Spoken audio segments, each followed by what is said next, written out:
Alors qu'Huggy est de garde, la porte s'ouvre toute seule. Personne n'entre, mais un micro flotte soudain dans l'air. Une voix retentit. Huggy comprend trop tard qu'il fait face à l'homme invisible. Incapable de se défendre, il est violemment passé à tabac. Malgré la douleur, il refuse de révéler l'identité de ses alliés. Cette résistance déclenche l'intention de tuer. Butcher surgit et attaque avec un pied de biche, mais l'homme invisible est bien plus dangereux qu'il n'y paraît. En plus de son invisibilité, sa peau est aussi dure que du diamant.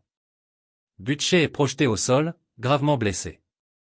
Alors que tout semble perdu, Huggy comprend que l'électricité peut le neutraliser. Ensemble, ils parviennent à l'assommer et à l'enfermer dans le coffre d'une voiture.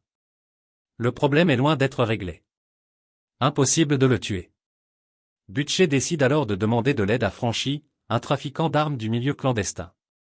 Il leur révèle que chaque super-héros possède une puce de localisation. Il se réfugie dans un entrepôt blindé contre les signaux et enferme l'homme invisible sous haute tension. Mais même les balles spéciales restent inefficaces.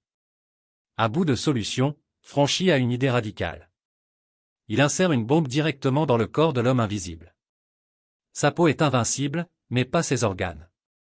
Pris de panique, il cède et révèle enfin la vérité, le jour où la petite amie de Huggy est morte, Atrin sortait de chez une super-héroïne clé de l'affaire.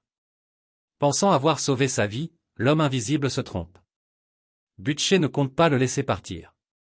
Mais avant qu'il n'agisse, un détail glace le sang du groupe, sur les caméras, un point noir apparaît. Après analyse, il n'y a plus de doute. Homelander est déjà en route.